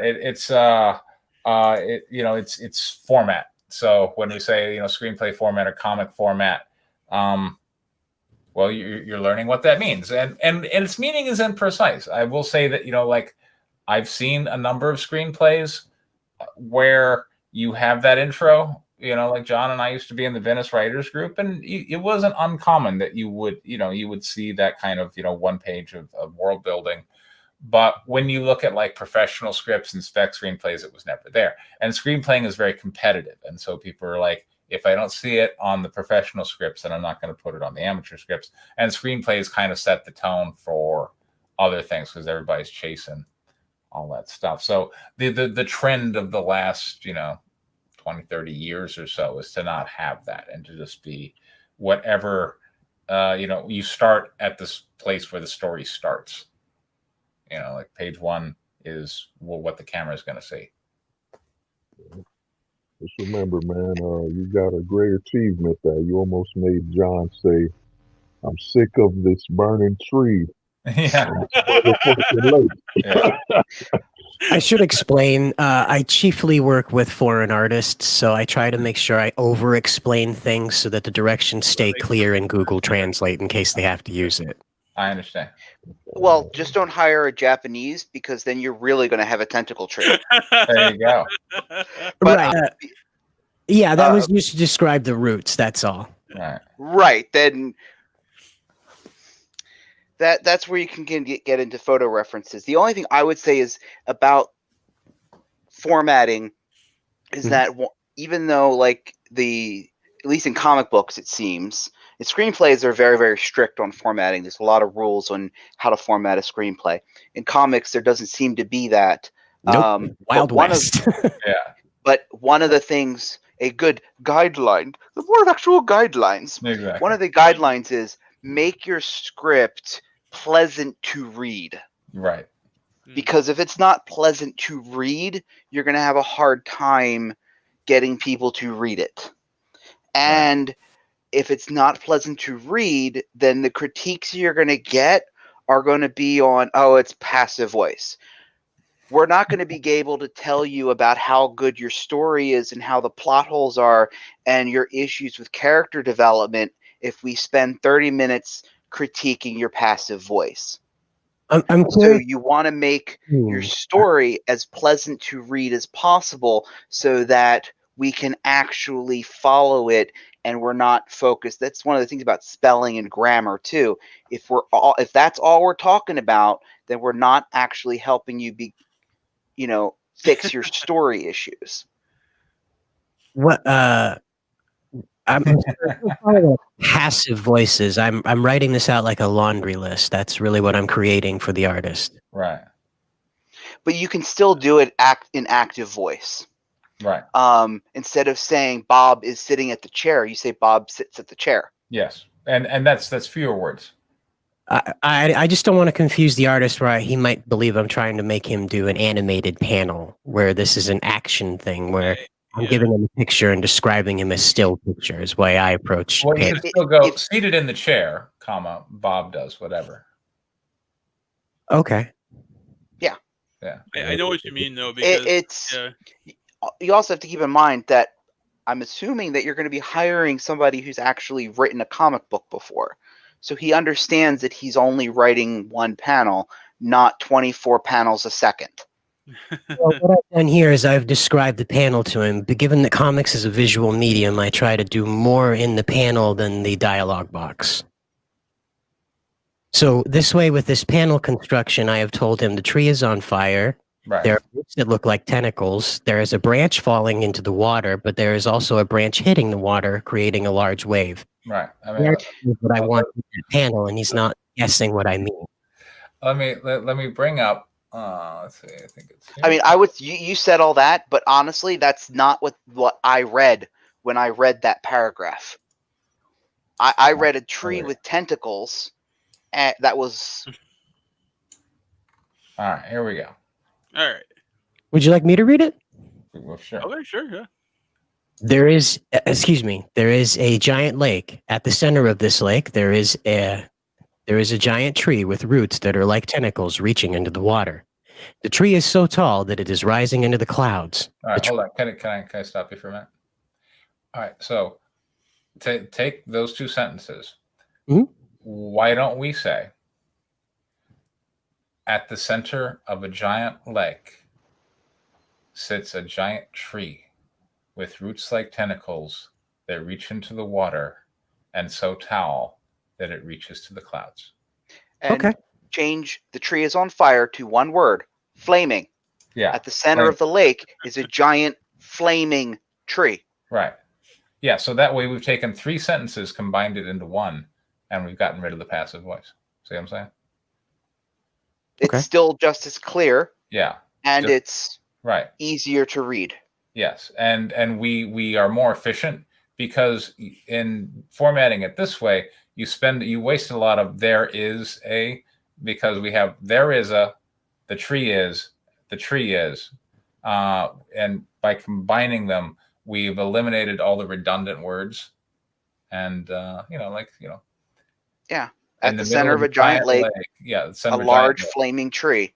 Yeah, there sits a large flaming tree with roots like tentacles that reach into the water, and so tall that it reaches into the sky. Okay. One sentence. Yeah, that's what we mean. Yes. And I'm sorry, writing will have something in common with English class. Yes. Yes. Go figure. Yeah. Go figure. Like I said, I tried to make everything easy to go through Google Translate, so I over-explained everything. I understand. I've worked with foreign artists so far. I don't have a problem, but I mean, if you got a reason for why you want to do your thing, okay. I would, in general, I would encourage you to nevertheless approach what is considered the rules of good writing, which is to be more brief and waste less time. Yes. Sure. Because even if you think even if you are correct that works better in Google Translate, when you present it to a bunch of English speaking critiques, we're going to spend all of our time talking about your passive voice and not time talking about your story. Right. And I don't want to anything that distracts from your story. Right. I wanted to see your story, and I want to talk about your story. I don't want to talk about your passive voice. Right. And this is a common thing when writers go through I guess stages, as they put time in. And when you're first putting time in to screenplays and also probably to comics, it seems silly. Like, why do I want to bother making it pretty when my ultimate reader isn't even going to read what I wrote? They're just going to see what the artist drew. I used to feel that way too when I started writing screenplays. Yeah. But at least in a screenplay, when you're writing for a script reader and that script reader's got 50 scripts on his desk, you want him to have a pleasant read. So you have to learn those things. Right.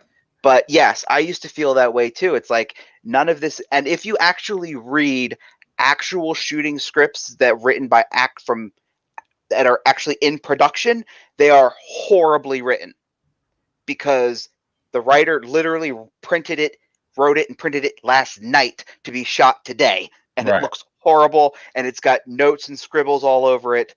I've seen them. But that is way later down. That's when you're super, that's when you got the deadline and, the director comes and says, hey, I need you to rewrite this scene. We're shooting it tomorrow. He doesn't have time to make it pretty.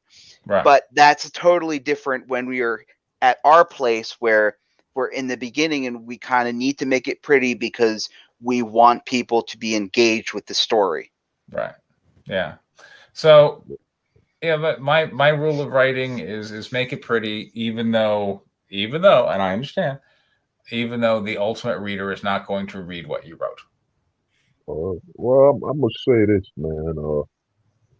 Cider, much respect, man, for actually, presenting a script, man. That in itself, not a lot of people usually do it up here, So I give you respect for that, man. Sure. Like I said at the beginning, it's for the purposes of critique. Yeah. Yeah. And we're glad you came on. We always need new scripts and new writers to come along. So whenever we get something new, it's always like, yes, fresh. Sure. Yeah. Would you like to know a tidbit of history about Apocryphion? Yeah, sure. Go for it. This was originally developed for Liam Gray. Oh, there you go. Ooh. Yeah.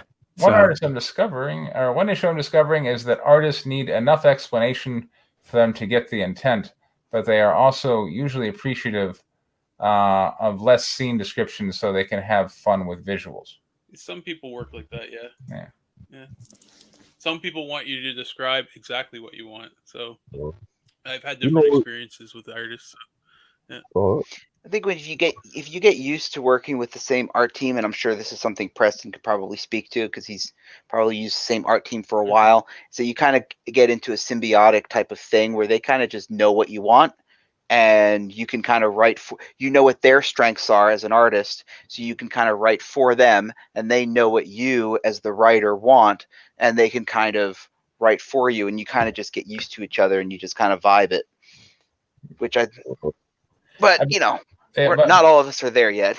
My mentality as a creator is, I want to be like, this is my vision, and the vision should be cool, and so that's why I want to make it pretty, because it's my vision. And if the artist doesn't understand English well enough to understand it, I probably need a different artist. I don't know. Preston doesn't mention that he plays the sound of him brandishing his shotgun. He kicks his pages, man. People understand the sound of a gun in all language.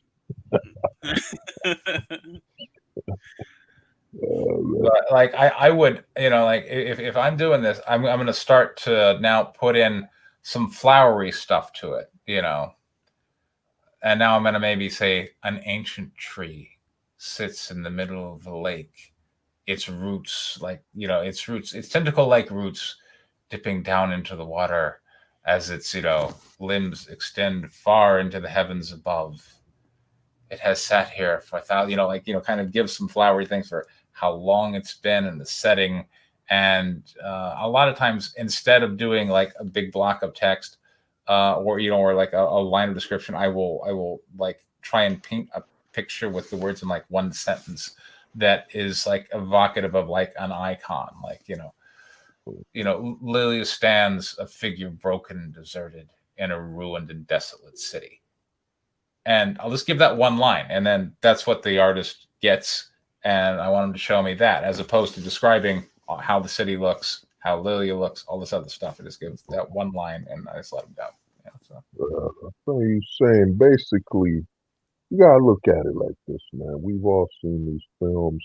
You tell somebody destroyed city, the references all over the web, be it their mind, a lot of stuff they can loosely find it, So what did Liam Gray end up doing with it? He never saw it. We had our blow up. It was one of those surprise Austin situations. He was leading me along under the guise there was a manga magazine in Japan that was paying so much a page. Yeah. And if I provided a preview, he'd introduce me, but not a moment before. Right. And what it was going to be was, surprise, Austin, it was me all along. Sign a contract with Conquest. There you go. That sounds great. But I do understand the lesson here. The long form thing is exhausting. Yeah, exactly. All right. You wrote it for Liam, man. Sorry, we were talking about on the Discord, a lot of these creators write out of spite, man. It ain't about being something better. It's that I hate DC so much that I got motivated to write my own book. And even if it's successful, I will still point out my hatred towards DC and Marvel. Now, I got a question that I'm going to close the stream here, but why do Ryan, Testify, and Stu just keep going at it? Like, don't they have a better investment of time? I don't understand. Are you kidding me? Why do they keep arguing? What purpose does it serve? Well, if I may, Matt, the Discord, by the way. Thanks for coming to the Discord, Matt. Yeah. Two parts. I just wanted to start with what Moby said.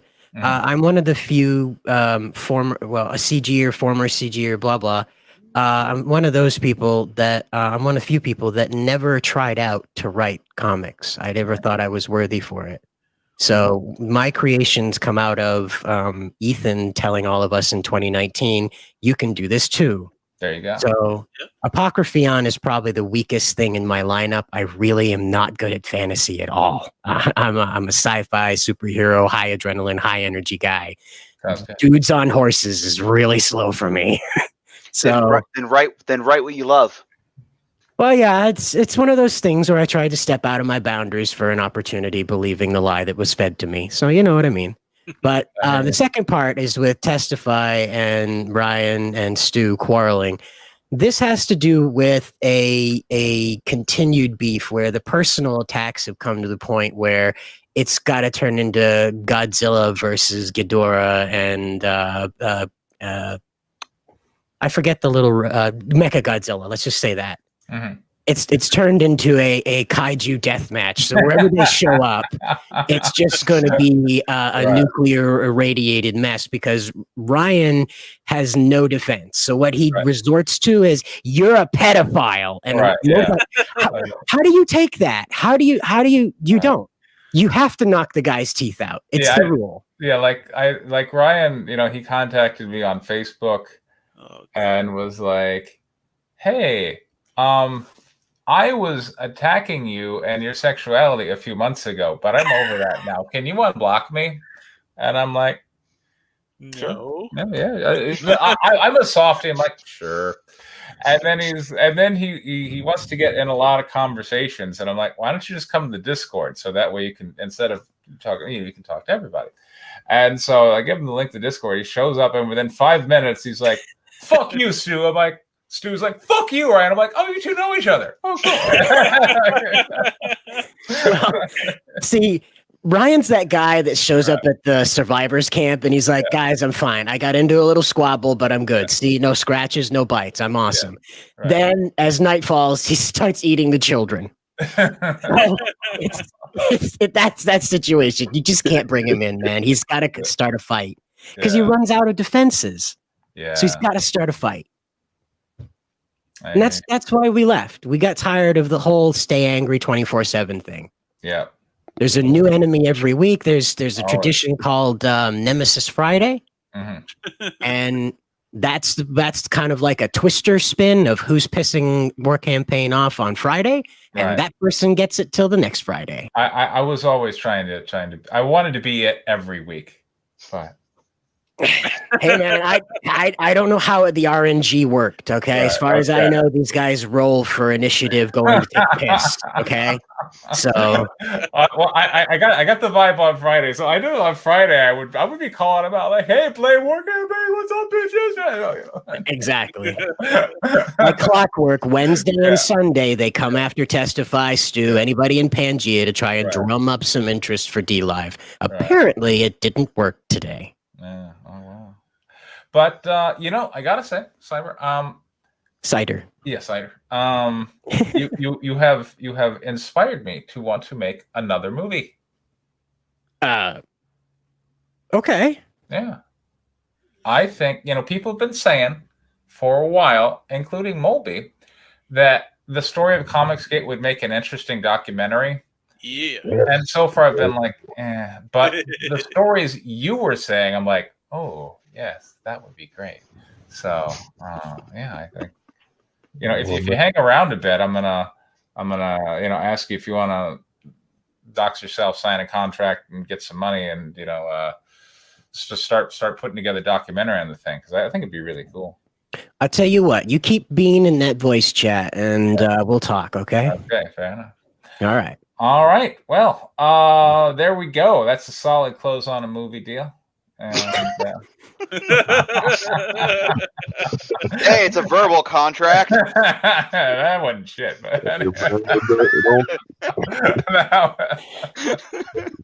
already see the videos coming out about this now. Oh yeah, it's got to be. Look, Preston's making a movie. Like earlier today, I've been submitting my my Last Week in Comicsgate series over to Soda and Telepaths, which is a very, what the Comicsgate crowd would call, like a bunch of SJWs, But I was in their Discord today, and people were like, "Oh my God, it's so nice you're taking a stance against Comicsgate." And like people were like, "Yeah, I didn't know that." And so they're all reading my stuff and like, "This is great." And like somebody, meanwhile, I was like, "Hey, in my story, White Lily is out about the two deadliest female fighter pilots that ever lived." And I did get a message from someone that let me know the term female is problematic. Oh, my just so you understand the audience I'm talking to. Heavens to Betsy. The term female is a little problematic. Person with the cervix, Preston. Right. So I'm like, okay. Birthing people. That's what the New York Times said. The other one is birthing people. Yeah. But like I'm making inroads, and I think the time has come for the story, and I think like interest in Comicsgate is kind of winding down. So the time to strike is now. If we wait like another couple of years, no one will care. No, let's do it, man. Let's get it going. You have multiple parts, man. The amount of ammo, this is like CG part 1, part 3, part 5. And people on watching it with popcorn, and then Rove sending you a picture. And meanwhile, like as you're sitting here, so like every 5 seconds there's a beep in my headphones because Stu, Ryan, and Testify are sitting there in Discord. Just, fuck you, no, fuck you. I told you it's a kaiju match. I learned the hard way just to turn it off during the stream, so I don't have to do it. Oh. Exactly. Yeah. Anyway. Yeah, I mean, your Discord's just Tokyo this week. Exactly. Yeah, exactly. All right, everyone. I'm going to close this one down, and I'm going to start editing Last Week in Comicsgate, and that'll be out probably by Friday. Well, thank you very much for being honest about it, and you were not at all too brutal. I absolutely understood the lessons you've given me here, and I appreciate them. No yeah, and I hope you bring some more pages next week. Yeah, man, that would be great. Please do. Yeah, and hopefully next week we will have the end of Lords of Iron, at least what I think should be the end. And we'll see what you guys think. But, righteous. Yeah, awesome. All right, everybody. This has been Press Polter, Pocket Comics. Thank you very much for your time. Good night. Good night.